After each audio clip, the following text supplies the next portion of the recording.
कि इजराइल ने अपने 2 दुश्मनों का खात्मा कर दिया है। अब इसके आगे क्या हो सकता है? देखिए, ये बहुत बड़ी घटना है पूरे वैश्विक समुदाय के लिए। पिछले 7 अक्टूबर 2023 से जी। इज़राइल इस बात के लिए कोशिश करता रहा है कि जिस तरीके से हमास ने इज़राइल पर अटैक किया था, और वो दिन 7 अक्टूबर का दिन इज़राइल के इतिहास के लिए काला दिन इसलिए भी था क्योंकि उससे इज़राइल के जो एक नैरेटिव्स था उसके इंटेलिजेंस को लेकर के, मोसाद को लेकर के, आयरन डोम को लेकर के पूरे रातों रात सवाल उठने लगे कि what about your Iron Dome, what about your Mossad.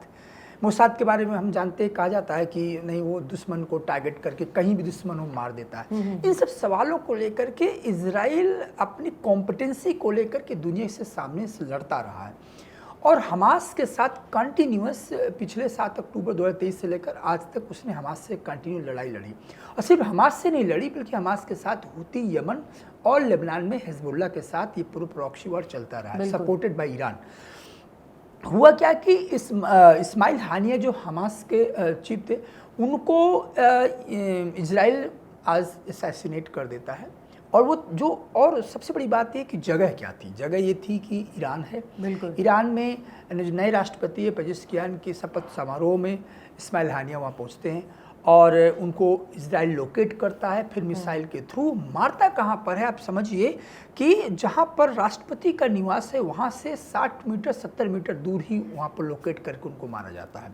यानी कि ये इस बात का संदेश है दुनिया के लिए जी, और इज़राइल के इंटेलिजेंस के लिए कि मोसाद में वही दम है। और कहते तो ये है कि मोसाद और सीआई मिलकर के दोनों ऑपरेशन किया और ऑपरेशन हानिया उनका सक्सेसफुल हुआ। तो एक कह सकते हैं कि एक तो इज़राइल की जीत इस मामले में हुई कि इज़राइल पर प्रश्न चिन्ह था उसके कॉम्पिटेंसी को लेकर के, उसके इंटेलिजेंस को लेकर के, उसके मिलिट्री कैपेबिलिटी को लेकर के।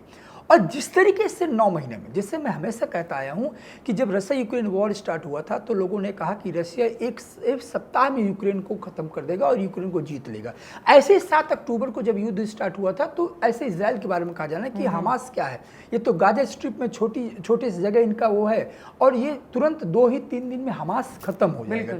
लेकिन वो हमास कंटिन्यूस चैलेंज करता रहा है, और आपने देखा कि 38,000 लोगों की जान गई तो गाजा में। तो ये कन्फ्लिक्ट चलता रहा, और इज़राइल के लिए बहुत बड़ा संकट था कि क्योंकि कहीं ना कहीं आप अमेरिका के रोल को भी देखो तो अमेरिका ने भी कहा कि देखिए रिस्ट्रेंट रहिए, संयम बरतिए, डायरेक्ट ईरान से मत भिड़िएगा, लेबनान से आप बेरूत पर अटैक मत कीजिएगा।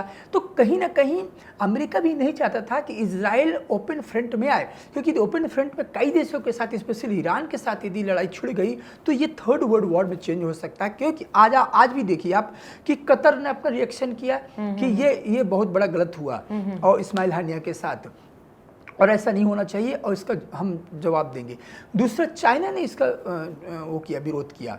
चाइना ने भी विरोध किया कि ये गलत हुआ। इट मीन्स कि एक लॉबी है, और आप देखिए कि दुनिया इस समय जिस प्रकार से 2 ध्रुवी गुटों में बंटती जा रही है, ये अपने आप में बहुत अच्छा संकेत नहीं है, बहुत ही ये 3rd वर्ल्ड वॉर का एक तरह से सिग्नल है। और मुझे लगता है कि आने वाले 2-3 दिन बहुत महत्वपूर्ण हैं। जिस प्रकार से ईरान में अभी एक इमरजेंसी मीटिंग चल रही थी, वहाँ पर हुती और हिजबुल्लाह के चीफ हैं, वहाँ जितने भी एंटी इजराइल फोर्सेस हैं सब मिलकर के वो पूरी तरह से स्ट्रेटजी बना रहे हैं, और इजराइल पर एक बड़ा ऑपरेशन कर, इजराइल पर रिटेलिएशन का पूरी तैयारी चल रही है। अब जब इजराइल पर रिटेलिएशन होगा तो उधर अमेरिका का जो वहाँ के रक्षा मंत्री, आज उन्होंने कह दिया है कि इजराइल के साथ हम पूरी तरीके से खड़े हैं। तो इसका मतलब है कि ये बहुत ही एस्केलेशन बहुत हाई लेवल पर जाने वाला है, और ये बात इजराइल को मालूम थी कि यदि हानिया ऑपरेशन होगा तो इस लेवल पर जा सकता। इसलिए भारत समेत दुनिया के कई देश एडवाइजरी जारी कर रहे हैं। तो मुझे लगता है आने वाले 24 घंटे बहुत महत्वपूर्ण हो गए